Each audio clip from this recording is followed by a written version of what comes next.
அஸ்ஸலாமு அலைக்கும் வரஹ்மத்துல்லாஹி வபரகாத்துஹு. பெருநாள் தொழுகைக்கு செல்வதற்கு முன்னதாக சதக்கத்துல் ஃபித்ரை நாம் நிறைவேற்ற செல்ல வேண்டும் என்று சொல்லி ரசூலுல்லாஹி ஸல்லல்லாஹு அலைஹி வஸல்லம் அவர்கள் சொல்லியிருக்கின்றார்கள். எதற்காக வேண்டி இந்த சதக்கத்துல் ஃபித்ர் என்று சொன்னால், நாம் என்னதான் நோன்பு நோற்ற நிலையில் ஒரு சில பாவங்களை நாம் செய்திருக்கலாம். அந்த பாவங்களை நாம் நிவர்த்தி செய்வதற்காக வேண்டி அல்லாஹு தாலா சதக்கத்துல் ஃபித்ர் என்று சொல்லப்படக்கூடிய பெருநாள் தர்மத்தை அல்லாஹ் கடமையாக்கினான். ரசூலுல்லாஹி ஸல்லல்லாஹு அலைஹி வஸல்லம் அவர்களும் கடமையாக்கினார்கள். அது மட்டுமல்லாமல் இந்த ரமலானுடைய நோன்பு நமக்கு கிடைத்ததற்காக வேண்டி அல்லாஹ்விற்கு நன்றி செலுத்தும் விதமாக இந்த சதக்கத்துல் ஃபித்ரை நாம் கொடுக்க வேண்டும் என்று சொல்லி ரசூலுல்லாஹி ஸல்லல்லாஹு அலைஹி வஸல்லம் அவர்களும் சொல்லித் தருகின்றார்கள்.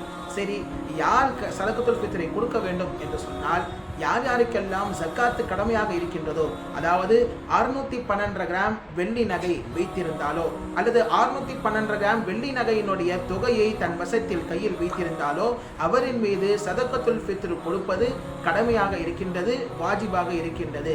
யாருக்கு கொடுக்க வேண்டும் என்று சொன்னால், ஒவ்வொரு முஸ்லிமான ஏழைகளுக்கும், அதாவது யார் யாருக்கெல்லாம் ஜக்காத்து கடமையாக இல்லையோ அவர்களுக்கு ஜக்காத்து கடமையானவர்கள் என்ன செய்ய வேண்டும், இந்த சதக்கத்துல் ஃபித்ரை கொடுக்க வேண்டும் என்று சொல்லி ரசூலுல்லாஹி ஸல்லல்லாஹு அலைஹி வஸல்லம் அவர்கள் சொல்லி தந்திருக்கின்றார்கள். சரி, எவ்வளவு கொடுக்க வேண்டும் என்று சொன்னால், கிட்டத்தட்ட 1.5 கிலோ கோதுமையுடைய அந்த கிரயத்தை நாம் கொடுக்க வேண்டும். அதாவது இன்றைய நிலவரப்படி ரேட் என்பது 90 ரூபாய் என்று சொல்லி முடிவு செய்திருக்கின்றார்கள். குறைந்தது 90 ரூபாய் கொடுக்க வேண்டும், அதிகபட்சமாக நாம் எவ்வளவு வேண்டுமானாலும் கொடுக்கலாம். சரி, ஒரு வீட்டில் ஒருவர் கொடுத்தால் போதுமாகுமா, அல்லது வீட்டில் உள்ள ஒவ்வொரு நபர்களும் சதக்கத்துல் ஃபித்ரை நிறைவேற்ற வேண்டுமா என்று சொன்னால், வீட்டில் உள்ள ஒவ்வொரு நபர்களும் சதக்கத்துல் ஃபித்ரை நிறைவேற்ற வேண்டும் என்று சொல்லி ரசூலுல்லாஹி ஸல்லல்லாஹு அலைஹி வஸல்லம் அவர்கள் சொல்லி காட்டுகின்றார்கள்.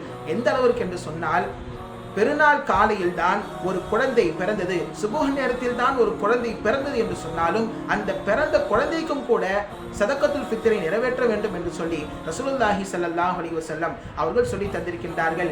ஏன் இந்த சதக்கத்துல் ஃபித்ரை கொடுக்கிறோம் என்று சொன்னால், நாம் எப்படி இந்த பெருநாளில் சந்தோஷமாக மகிழ்ச்சிகரமாக இருக்கிறோமோ அதே போன்று ஏழைகளும் மகிழ்ச்சியாக சந்தோஷமாக இருக்க வேண்டும் என்ற ஒரே நோக்கில் அல்லாஹும் ரசூலும் கடமையாக்கியதுதான் இந்த சதக்கத்துல் ஃபித்ர் என்பதை நாம் இங்கே விளங்கிக் கொள்ள வேண்டும். ஆக எல்லாம் இறைவன் விளங்கக்கூடிய தௌஃபீக்கை தந்தல் புரிவானாக. இந்த பெருநாளை நமக்கு மாற்றத்திற்குரிய நாளாக, நம்ம வாழ்வில் ஒரு மாற்றத்துக்குரிய நாளாக அல்லாஹ் தஆலா ஆக்கியருள் புரிவானாக. ஆமீன். வ ஆகிரு தஅவானா அனில் ஹம்துலில்லாஹி ரப்பில் ஆலமீன்.